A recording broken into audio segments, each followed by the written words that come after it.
এই জন্য মায়েদের কথা বিশ্বাস করতে হয়। রাত 10টা, ঘরের দরজা দেখি তালা দেওয়া। মায়ের কল আসলো, ধরতে ওই পাশ থেকে মা বললেন, তোর বাবার সাথে তোর মামার বাসায় আসলাম, তোর নানু বেশ অসুস্থ, তাই রান্না করা আছে, তুই খেয়ে নিস। আর দরজা জানালা সব লাগিয়ে গেলাম, তুই সদর দরজা ভেতর থেকে তালা দিয়ে ঘুমিয়ে পড়িস, চাবি পাশের বাসার তোর শিবলি দাদার কাছে। তারপর কল রেখে দিলেন। আমি চাবি এনে দরজা খুলে ভিতরে ঢুকলাম। মনে হচ্ছিল ঘরে প্রাণ নেই, মনে হচ্ছে ঘরটা যেন মরে আছে। আমি গোসল করে বের হতে ঠিক উপরের সিঁড়ি ঘরে কে যেন গুনগুন করছে এমন শব্দে দাঁড়িয়ে পড়লাম। না, কোনো শব্দ নেই। রান্নাঘরে গিয়ে তরকারি গরম করে নিলাম, খেতে বসবো। এই সময় সশব্দে আমাদের ছাদে কি যেন একটা পড়লো, এমন শব্দ পেলাম। পাত্তা দিলাম না, খেয়ে বসে বসে মোবাইলে ফুড ব্লগ দেখছি। এমন সময় মনে হলো আমার রুমের সামনে কেউ দাঁড়িয়ে আছে। উঠে লাইট জ্বালিয়ে দেখি কেউ নেই। কোনো অবজেক্টের ছায়া দেখে যে আমার এমন মনে হবে তাও না, কিন্তু এসে শুয়ে পড়লাম। ঘুমিয়ে গেছি কখন জানি না, কারো পায়েচারি শব্দে ঘুমটা ভেঙে যায়। অন্ধকারে কিছু দেখতে পাচ্ছি না। আমার রুমের দরজা লক করা ছিল ভেতর থেকে। আওয়াজ পাচ্ছি যেন কেউ হাঁটছে। আমি ভয়ে ঢুক গিলতে কে যেন বলে উঠলো, আপনার বাথরুমটা ইউজ করতে পারি?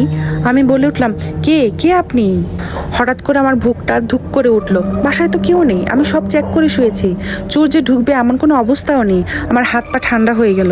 টের পেলাম অন্ধকারে সেই অবয়টি আমার রুমে অ্যাটাচ বাথরুমের কাছে যাচ্ছে। সুইচ প্রেস করার আওয়াজ পেলাম। বাথরুমের দরজা ছিটকানি খুলে যায়, আর সশব্দে খুলে যায়। আর সেই বাথরুমের আলোতে দেখলাম আমি নিজেই সেটা। আমার পরনের মতো সেম ড্রেস পরে আছে, কিন্তু তার ঘাটটা অমন বেঁকে আছে কেন? আমার দিকে তাকে একটা বিশ্রী হাসি দিয়ে ঢুকলো, আর বাথরুমে ঢুকে পানি ছেড়ে দিয়ে গুনগুন করে গাইতে লাগলো। সেই গুনগুন যেটা আমি এর আগেও শুনেছিলাম। আমার হাত পা যেন অবশ হয়ে আছে। পাশে রাখা মোবাইলটি নিয়েও কাউকে ফোন করতে পারছি না, এতটুকু শক্তি আমার মধ্যে নেই। নিজের এমন ভয়ানক রূপ। আমি কোনো মতে দয়াদরদ পড়ছি। আমার সাথে খুব খারাপ কিছু হচ্ছে আমি বুঝছিলাম। উঠে আস্তে করে দরজার কাছে যেতে ভিতর থেকে সেটা বলে উঠলো, দেখছি কিন্তু।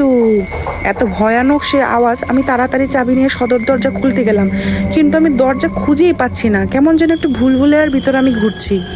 ভয়টা তখন আরও পেলো যখন কারো পায়ের শব্দ পেলাম করিডোর দিয়ে আমার দিকেই আসছে। আমি কোনো মতে দরজা খুঁজে পেলাম।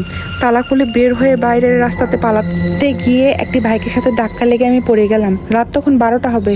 ব্যস্ত সড়ক ছিল, বাজার কাছেই ছিল।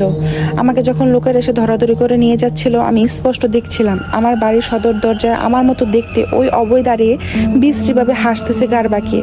আমার হুঁশ ছিল না তেমন। তার প্রায় নাকি 26 ঘন্টা পর আমার হুঁশ ফেরে। আম্মু পাশেই ছিল, আমার কোমরে ব্যান্ডেজ।